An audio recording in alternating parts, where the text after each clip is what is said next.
जो एक किस्म का बादशाही था, राजा था, ताकत थी उसके हाथ में। मोहम्मद बिन कासिम, उनकी बहुत डिटेल्स हैं, मैं उन डिटेल्स में नहीं जाऊंगा। और मोहम्मद बिन कासिम जो काबिल अफगानिस्तान का शक्तिशाली बादशाह था, ताकतवर था। हुआ ऐसा है कि श्रीलंका के राजे ने मोहम्मद बिन कासिम को तोहफों के रूप में, सौगातों के रूप में बहुत सा खजाना भेजा। जब वो खजाना समुद्री जहाज के जरिए सिंध प्रांत में पहुंचा तो सिंध प्रांत के वहां के लुटेरे थे, उन्होंने उस जहाज को लूट लिया। वो जितने उसमें तोहफे थे, सौगातें थी, वो सब कुछ लूट लिया। जब मोहम्मद बिन कासिम को पता चला तो उसने सिंध प्रांत के जो राजा थे, दाहद, हिंदू राजा थे, उनको कहा क्योंकि आपके इलाके में, आपके प्रांत में ये लूट हुई है तो इसका हर्जाना आपको भरना पड़ेगा। तो राजा दाहद ने कहा कि मैं इसका हर्जाना नहीं भर सकता, ना भरूंगा, लुटेरों ने लूटा है, हम देख लेंगे, पर ये हर्जाना मैं नहीं भरूंगा। तो जब उन्होंने ना इनकार किया तो मोहम्मद बिन कासिम ने 712 ईस्वी में अपनी फौजें, अपना असला लेकर सिंध प्रांत के ऊपर हमला कर दिया और राजा दाहद को अपना बंदी बना लिया, कैद कर लिया। और उस वक्त सिंध प्रांत के जो निवासी थे वो ब्राह्मण थे, हिंदू ब्राह्मण थे, या कुछ बोधि भिक्षु थे, कुछ और आसपास लोग थे, ज्यादा इनकी तादाद थी। जब हमला हुआ तो प्रजा ने राजा दाहद का साथ ना दिया। सिर्फ प्रजा ने ही नहीं बल्कि आसपास के पड़ोस के जो राज्य थे, वहां के जो राजे थे, उन्होंने भी राजा दाहद का साथ नहीं दिया। नतीजा कि मोहम्मद बिन कासिम ने उसको बंदी बना लिया, उसको अपनी कैद में रख लिया और उसके बाद में उसको मार दिया और राज स्थापित कर लिया। ये पहला हमला है अरब देशों का भारत में। और उसके बाद उसने आसपास के जो राज्य थे वहां पर हमला किया और वहां पर भी जीत हासिल करके उनको भी अपने कब्जे में ले लिया। अब जब वो अफगान से चला था, वो अफगान काबिल की जो सल्तनत थी वो किसी के हाथ में देकर आया था। जब वो वापस गया तो उसने बताया कि हिंदुस्तान की धरती एक ऐसी धरती है जहां पर दरिया हैं, जहां समुद्र हैं, जहां पहाड़ हैं, जहां मैदान हैं, हरियावल है, धरती उपजाऊ है, हर किस्म की सहूलत है। सही अर्थों में ये सोना उगलती धरती है। जब दूसरे हमलावरों को पता चला तो ये बात में सिलसिला बन गया। 8वीं सदी 712 ईस्वी से लेकर 8वीं सदी से लेकर लगातार हमले हुए, लगातार। उसकी बड़ी लंबी फरिश्त है मेरे पास, मैं उसमें जाना नहीं चाहता। और गुरु नानक साहब जब हुए 15वीं सदी में, 1469 में उनका आगमन हुआ, उस वक्त बाबर हमलावर बनकर काबुल से आया अपने चंद सिपाहियों की मदद से। कहीं ये भी लिखा हुआ है कि सिर्फ उसके पास 500 घोड़सवार थे। सिर्फ 500 घोड़सवारों के साथ इतना बड़ा हिंदुस्तान उसको कब्जे में ले लिया और कब्जे में लेकर उस पर बादशाहत कायम कर ली, राजा नहीं बादशाह बन गया, और तशद्दुद किए, जुल्म किए।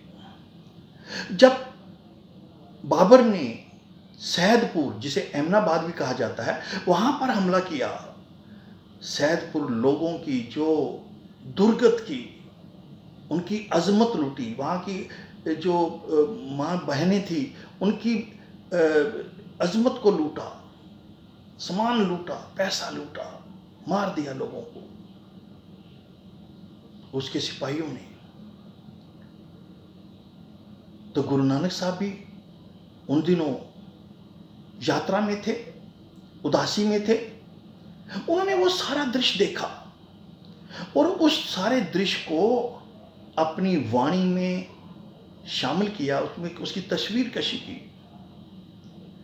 उनके गुरु नानक साहब के 3 शब्द हैं राग आसा में, एक शब्द है राग तिलंग में, 4 शब्द हैं। और इन 4 शब्दों में उन्होंने हिंदुस्तान की जो दुर्गति हुई उस समय में, उसको बहुत ही तरीके से उसका बयान किया और अपना आध्यात्मिक नजरिया भी पेश किया। और उस वक्त गुरु नानक साहब ने बाबर को जाबर कहा। उस वक्त बादशाह को जाबर कहना, आज हम प्रजातंत्र में रहते हैं, डेमोक्रेसी हमारे में है, हमारे पास डेमोक्रेटिक राइट्स हैं। उस वक्त बादशाह थी, बादशाह को जाबर कहना मतलब था कि अपना सर कलम कराना, मौत को बुलावा देना। उस वक्त गुरु नानक साहब ने बाबर को जाबर कहा और यहां तक कहा, पाप की जंजला काबलों ताया, जोरी मंगे दानवे लालो। और वो जो उसकी फौज थी उसको पाप की बारात कहा। जबरदस्ती उसने हिंदुस्तान की अजमत को लूटा, सारा बयान। और यहां तक कहा, उस परमात्मा को भी संबोधन करके कहा, इतनी मार पई कुरलाने तय की दर्द ना आया। क्या तेरे को दर्द नहीं आया? परमात्मा को कहा, इतनी मार पड़ी लोगों को। और पहली मर्तबा हिंदुस्तान शब्द गुरु नानक साहब ने लिखा। इस धरती को एक पॉलिटिकल एंटिटी के रूप में हिंदुस्तान शब्द सबसे पहले गुरु नानक साहब ने दिया। उसके आज से पहले किसी ने भी इस धरती को हिंदुस्तान नहीं कहा था।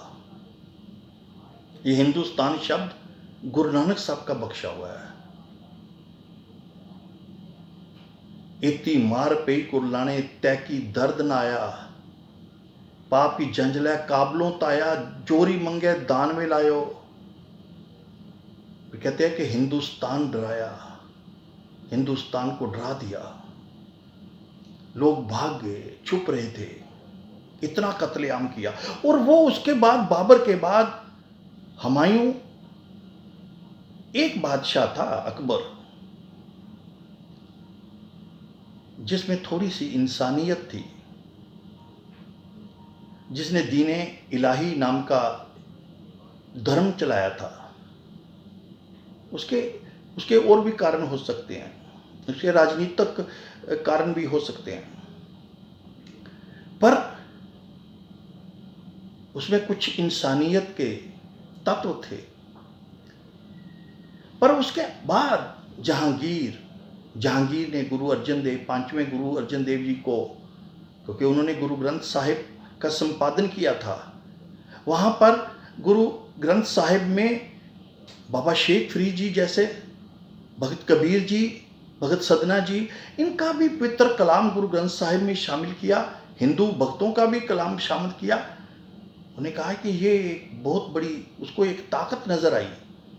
तो उसने गुरु अर्जन देव जी को बहुत तसीहे देकर, जुल्म करके शहीद कर दिया।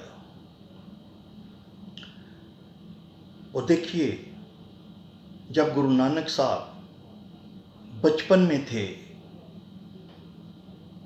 क्योंकि गुरु नानक साहब एक हिंदू घराने में पैदा हुए थे, हिंदू रस्में रीतें उनके साथ चली थी।